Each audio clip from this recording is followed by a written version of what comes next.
This video contains news and analysis related to a recent terror attack in Kashmir. The content may include sensitive visuals and discussions that could be distressing to some viewers. Viewer discretion is advised. We strongly condemn all forms of violence and terrorism. The purpose of the content is solely to inform and create awareness based on verified reports.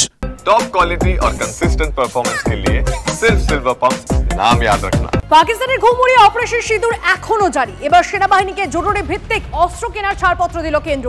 প্রয়োজন অনুযায়ী 40,000 কোটি টাকার অস্ত্র কেনার অনুমতি।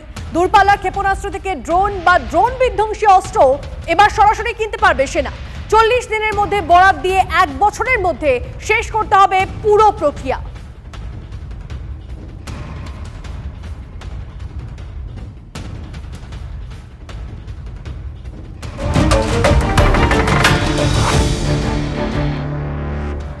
আর ভারত পাক উত্তেজনার আবহে ফের ভিডিও পোস্ট ইন্ডিয়ান ডেভিড। পাকিস্তানের ঘুম ওড়াতে সেই ভিডিওই যথেষ্ট। Video post western कमांडरो।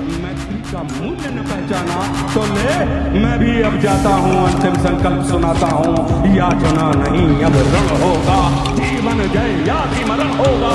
टकराएंगे नक्षत्र में हर बरसेगी ऊपर बरसी हर संदेश नाद का डोलेगा, विकराल काल मुंह खोलेगा।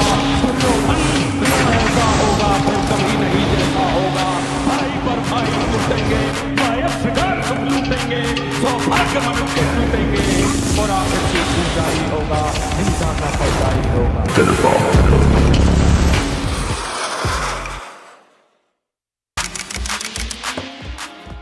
ভারত পাক উত্তেজনার আবহে ভিডিও পোস্ট, যে ভিডিও এই মুহূর্তে আপনারা দেখলেন সেটা ইন্ডিয়ান নেভি। এবার আরো একটা ভিডিও, সেই ভিডিও পোস্ট ওয়েস্টার্ন কমান্ডারো।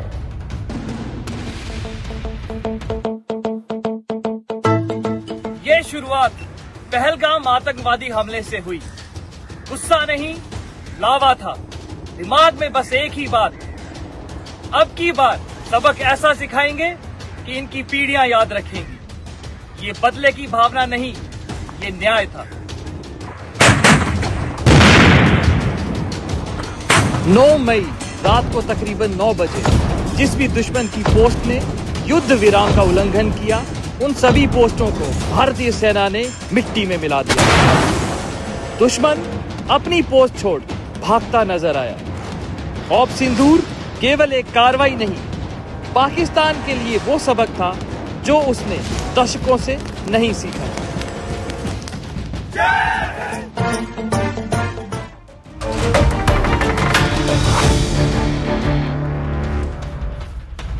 আর ভারতকে অনুকরণ করতে ব্যস্ত পাকিস্তান। এবার ভারতের মতো পাকিস্তানও বিশ্বজুড়ে সংসদীয় দল পাঠাতে চলেছে, যার নেতৃত্ব দেবেন পাকিস্তানের প্রাক্তন বিদেশমন্ত্রী বিলওয়াল ভুট্টো। জঙ্গিদের আশ্রয়দাতা পাকিস্তানের মুখে এখন শান্তির বাণী। শান্তি চায় পাকিস্তান, গোটা বিশ্বকে বার্তা দেওয়ার চেষ্টা ইসলামাবাদের। 12 দিন হয়ে গেল, এখনো মাটি কামড়ে পড়ে রয়েছেন চাকরিহারারা। বিকাশ ভবনের সামনে চলছে অবস্থান আন্দোলন, সেই ছবিগুলো আপনাদেরকে দেখাবো। 12 দিন এই তীব্র গরম, সকাল থেকে রাত অবধি তারা পথে বসে রয়েছেন। দেখুন, রাত সকাল দুপুর সমস্ত ছবি TV9 বাংলায় সবার প্রথমে আমরা আপনাদের সামনে তুলে ধরছি। আর 12 দিন ধরে মাটি কামড়ে চাকরিহারারা পথে বসে আন্দোলন করছে। না, এখনো অবধি সরকার পক্ষ থেকে কোনো যোগাযোগ করা হয়নি। আমরা বারবার চেয়েছি যে রাজ্যের মুখ্যমন্ত্রী তিনি এখানে আসুন, তিনি কথা বলুন, সেই দাবি আমরা আবারও রাখছি।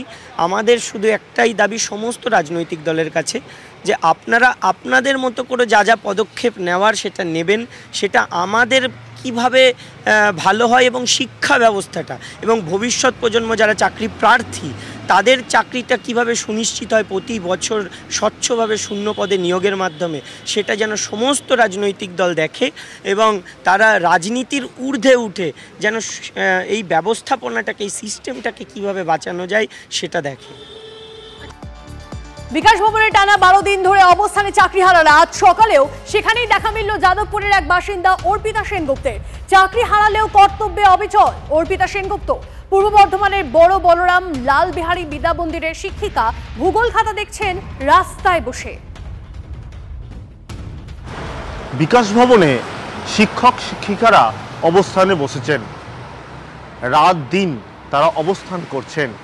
আর তার মাঝখানে স্কুলের যে কাজকর্ম যেগুলো অন্যত্র গিয়ে করা যায় সেগুলো তারা মাঝে মধ্যে সেরে ফেলছেন। যাদবপুরের বাসিন্দা অর্পিতা সেনগুপ্ত। পূর্ব বর্ধমানের বড় বলরাম লালবিহারী বিদ্যামন্দির স্কুলের শিক্ষিকা। অষ্টম শ্রেণীর ভূগোল খাতা দেখছেন। না, এরকমটা হবে কোনোদিনও ভাবিও নি, দুঃস্বপ্নেও ভাবিনি। আজকে এখানে বসে খাতা দেখছি, তার কারণ হলো আমার একটা দায়বদ্ধতা বর্তায় আমার ছেলে মেয়েদের ওপর। গরমের ছুটির পরে আমাদের টিআইসির আলোচনা করে দিয়েছেন আর কি, যে গরমের ছুটির পর যেদিনই স্কুল খুলবে তার এক সপ্তাহের মধ্যে রেজাল্ট বের করতে হবে। এবার সেই জন্য 2 তারিখ তো আর বেশি দিন বাকি নেই, আমাকে খাতাগুলো দেখে ফেলে নম্বর ট্যাবুলেশনে করে দিতে হবে, যাতে হচ্ছে আমার জন্য যাতে হচ্ছে রেজাল্ট বেরোতে কোনোভাবে দেরি না হয়। ক্যামেরায় দীপঙ্কর জানার সঙ্গে সুশোভন ভট্টাচার্য, টিভি9 বাংলা। হাজারো অবস্থানকারীর মধ্যে স্বামীকে নিয়ে রাস্তায় বসে রায়নার বাসিন্দা রাজশ্রী নায়েক।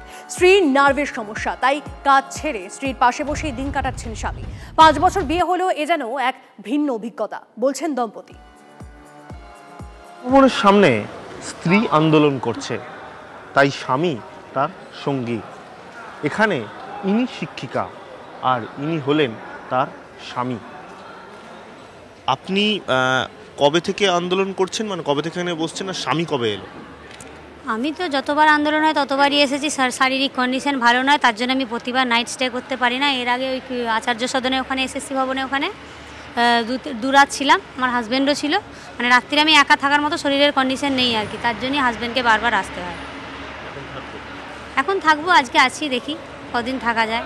আমার এমনি বিভিন্ন রকম ট্রিটমেন্ট চলছে, নার্ভের প্রবলেম আছে, গ্যাস্ট্রিক আলসারের পেশেন্ট আমি, কানে 2বার অপারেশন হয়েছে। হাজার প্রতিকূলতাকে কাটিয়ে আমাকে এখানে আসতে হচ্ছে।